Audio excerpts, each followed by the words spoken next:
คนตกลินพี่น้องเอ้ยยามมื้อเช้าก็ได้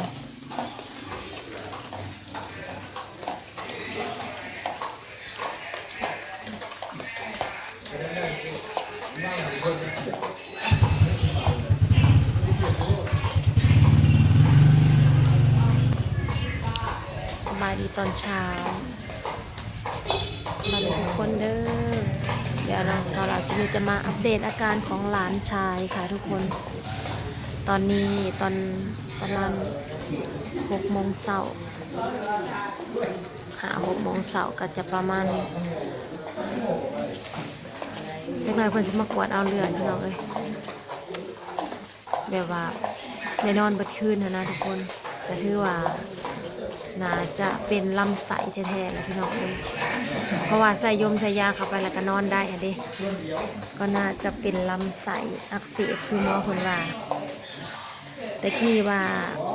ยันเป็นไส้ติ่งนะทุกคนทีนี้ก็เลยฝ่ามาแกะกรอกบางทีว่าเพิ่นสิผ่าตัดได้มาแล้วเพิ่นก็มากวดอีกทีเนาะกวดอีกทีก็จะขามันออกมานะท่านอะไรเป็นไส้ติ่งนะทุกคนเป็นคล้ายๆว่าลำไส้อักเสบมันบาดแห้งเนาะมันก็เลยเจ็บสินะมันเป็นบาดมันเป็นโค้งนะประมาณนี้แหละทุกคนแล้วมาเขายาใส่ยาอยู่นี่นอนคืนนึงเมื่อคืนนี้ก็ได้นอนเบิดคืนนะพี่น้องบ่ได้เจ็บคันซาตอนอยู่เฮือนนะกลางคืนก็จะเจ็บอยู่เฮือนนะมันสิบาดเจ็บบาดเศร้าอะไรแล้วก็ตอนกลางคืนนะมันก็จะเจ็บแห้งกลางคืนนะพี่น้องกับตอนขี่รถมาเนี่ยก็ยังเจ็บแห้งจนว่าเรื่องว่าหลาเบิดร้านนะที่มาใส่ยาปึ๊บใส่ยาปึ๊บมันก็เศร้าเจ็บค่ะทุกคนก็เลยนอนบัดนี้ตอนนี้ตอนเศร้าท้ามผลกับอาการกับเศร้าเจ็บแล้วมีแต่นอนใส่ยาแล้วก็กินเขาอยากกินเขานะพี่น้องลูกมากินเขาประมาณเที่ยงคืนลูกมากินเขาคนเดียวในซาซิมิสิพาเขาไปเบิ่งแล้วก็เดี๋ยวรอผลตรวจเลือดยังก่อนเดี๋ยวจังสิมาอธิบายให้ฟังอีกทีหนึ่งว่าสิได้นอนต่อหรือสิได้เมื่อเนาะทุกคนเดี๋ยวรอคำตอบอีกสักก่อนว่าเพิ่นสิปัวจนเศร้าบอคันซาเพิ่นบอกเมื่อวานนี่ว่าให้นอน3 คืนปัวสะก้อนจังสิมาพี่น้องทางเบิ่งถ้าก็บ่อยากอยู่เนาะบ่อยากอยู่ไรย่านว่าเขามีเงินจ่ายค่าห้องหมออันนี้พี่น้องเลยคันว่าเศร้าว่าใครเนี่ยก็อยากขอเอายามากินในห้องแม่เท่านั้นแต่ว่าส่วนป้าว่าคันว่าเพิ่นให้นอนหรือว่าให้ปัวก็อยากให้อยู่ให้ปัวให้พี่น้อง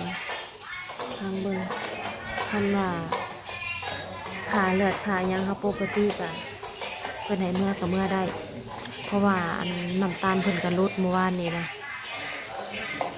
แล้วก็เม็ดเลือดขาวก็ขึ้นสูงเลยต้องได้นอนห้องหมอจ้าเมื่อคืนกินเกลืออีหลักอีเลือไปแถวนี้แหละพี่น้องเลยกล้วยหัวกล้วยตีนกันอยู่แถวนี้แหละสภาพซาซุมี่ก็สิได้คันได้นอนอีกก็ยันในเมื่อบ้านก่อนทุกคนเลยมันมีเสื้อผ้าหนุ่มซาซุมี่ไปถือยังมาเลยไปส่องเมืองร้านอีกก่อนจ้าเพราะว่าเราได้ออกแล้วเป็นยังไงคุณโนบริเจ็บท้องว่าคืนนี่บริเจ็บท้องแล้วนอนได้เบิดคืนเนาะอาการปกติว่าเพิ่นใส่ยาหายใส่สโลมหายตื่นเช้ามากะใครแน่ยาขาเสื่อนี่เบิด2 ปุกเลยได้นี่ปุกหน่อยนะอันนี้จะเป็นยาขาเสื่อฮะเมื่อวานนี่นะสโลมแล้วเพิ่นก็เอายาใส่ในสโลมให้วันนะอันนี้จะเป็นยาขาเสื้อ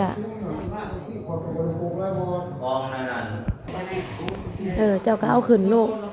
เอาขึ้นใส่เอิ๊กนั่นไว้ให้น้ำยามันไปมันคายอยู่ในตูดอยู่ในแขนน่ะก็ปวดเด้เอาดัชเชโช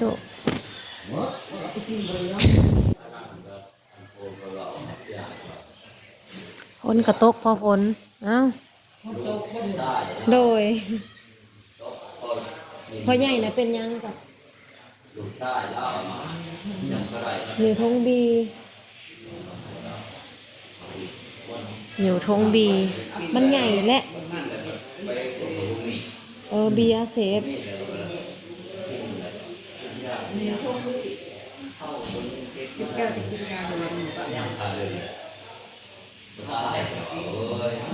กินมันกับบอเศร้าจนได้ปาดก็แล้วจังวิทย์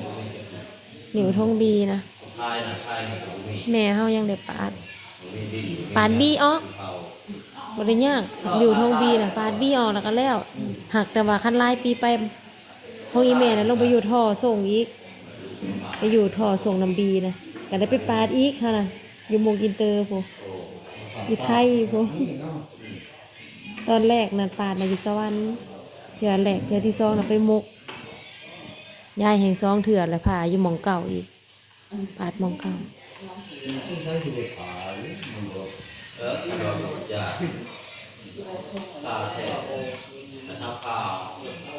มีแต่เพิ่นให้เศร้าเฮ็ดให้เฮาเศร้าเจ็บแล้วก็เข้าห้องผ้า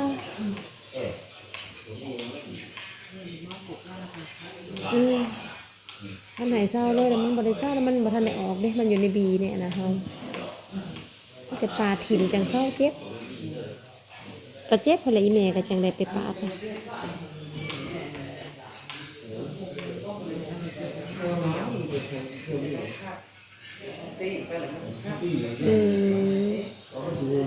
ตีมาได้เพิ่นมียาใส่อยู่ในกรงบีมันเป็นน้ำแบบบกอะไรจะรอเบิ่งหมอเพิ่นมาอันนี้อีกก่อนเพิ่นมาขวดเบิ่งเลือดเบิ่งยังอีกก่อนพี่น้องก็จะอัปเดตอีกเท่านึงฮะมื้อนี้ยังบ่ทันได้เอกแต่เมื่อวานนี่สิไปเข้าห้องน้ำไปหาล้างหน้าทูเขียวแหละลำไส้อักเสบเพิ่นว่าลำไส้อักเสบแม่เพิ่นกำลังสิพาไปมันอักเสบตอนนี้มันเจ็บจุกมันอักเสบแห้งมันเป็นแบบมันโพงมันยังอะเด้มันแห้งอะนะมันก็เลยเจ็บมันเห็นแต่มันเจ็บกะพังเบิ้งหมอว่าคะแนนใส่ยาหด6 ชั่วโมงแล้วมันยังเจ็บก็แสดงว่ามันเป็นสายติ่งดีมันนี่แล้วมันก็นอนได้เบิดคืนมันบ่ได้เจ็บมันลำไส้มันบ่ได้เจ็บก็แสดงว่ามันเป็นลำไส้ย่างไปแสดงย่างไปย่างหันอยู่ได้แหละผู้หอดผู้ละย่างไปเข้าห้องน้ำไปยืดท้องยืดใสเลยย่างไปหายืดท้องยืดใสยังเหลือแต่กวดเลือดรอบเศร้านี่เพิ่นใส่ยาแก้อักเสบหรือว่ายาตันเสือไป2-3 กระปุกเลยก็มีแต่รอบเพิ่นมากวดเลือดรอบเศร้าแล้วก็ต้องถามเพิ่นอีกเทื่อนึงยังมีคันบีบนะคันเอามือเน้นลงไปนะก็จะมีเจ็บอยู่ยังมีเจ็บอยู่น้อยนึงคันเฮาบ่เน้นบ่ยังก็บ่ได้เจ็บขนาดพี่น้องก็ถือว่าอาการดีขึ้นมันไก่เซมันลด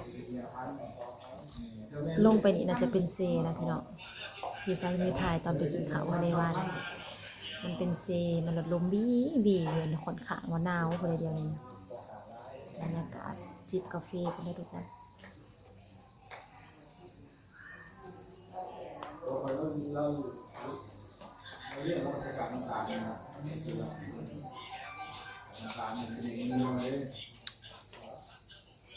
ผู้เผาก็ไม่เกณฑ์ขึ้นทุกคนเลยปวดหัวแม่เพิ่นเองนะไผ่กุ้งก็จะได้กินยาดีไม่เกณฑ์ปวดหัวคือน้ำลูกหลายป้ากับปวดหัวไข้แน่แต่มันเศร้าบ่ได้กินยามันสิปวดมันสิปวดแบบปวดในหน้าผากแล้วก็ปวดมาแล้วก็มาปวดอ่องหัวแต่ว่ามันปวดแล้วมันก็เศร้าปวดแล้วก็เศร้าหัวเศร้าอยู่นี่แหละก็เป็นอย่างตะกี้เป็นวันสิได้กินยาปวดมา3 มื้อแต่ปวดหัวนะใช่แต่ว่าปวดแล้วเศร้า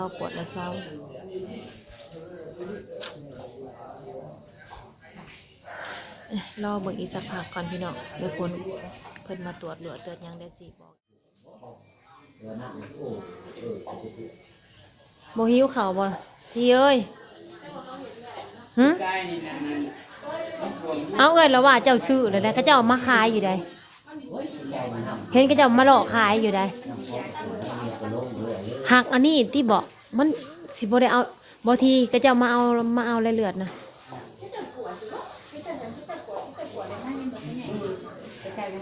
เนาะเจ้าว่าก็เจ้าสิบ่กวดเฮาบ่เฮาก็ตอกเขาแล้วแหละค่ะบอกเขาเสียเงินไปกับบอกไปกินยังเนื้อเนาะ เนาะคือพ่อใหญ่อันน่ะก็ยังเอาแหล้วเนาะมันก็สิหิวก็หลกกระเพาะก็สิกินก่อนเท่านั้นแหละเขาเพิ่นยังบ่มาเอาเลือดบ่หันเพิ่นว่าอันสิไปเบิ่งพ้นกวดเลือดขึ้นให้ยายนะเราเพิ่นหมอนะมาแบกเข้าให้มันนอนนี่ก็บ่ฮู้กวดน้ำนี่กวดแล้วแต่มาผลเลือดก็กวดแล้วกวดเลือดแล้วน้ำตาลลดเพิ่นก็เอายามาใส่ให้เล่นโทรศัพท์ได้แหละทุกคนเลยมีแต่สิกินข้าวกินน้ำนั่นแหละบัดนี้นะอาการก็ดีขึ้นแล้วแหละนั่งโดนกับอะไรเป็นยังบ่ที่ปกติบ่โอเคปกติแหละหันอะไรพี่น้องเอ้ย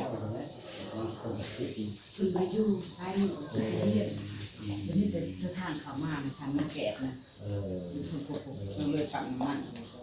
ทางโมใหญ่โมไปกันไปหันตะกี้ที่ได้เดี๋ยวเราเบิ่งตอนสวยๆก่อนพี่น้องตอนเช้านี่เพิ่นยังบ่ทันได้เฮ็ดหยังเพิ่นก็มีแต่ใส่ยาให้แต่เมื่อคืนนี่แหละเพิ่นก็ถอดเช้านี่เมื่อเช้านี่ก็ใส่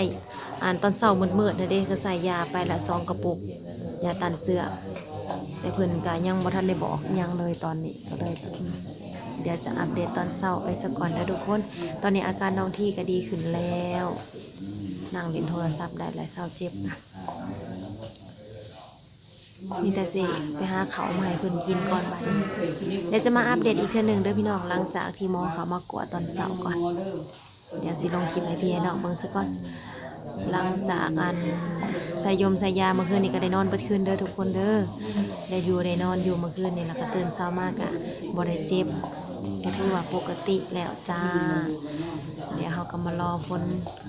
คำตอบจากท่านหมอก่อนว่าสิให้เฮาเมื่อหรือสิให้เฮาอยู่โอเค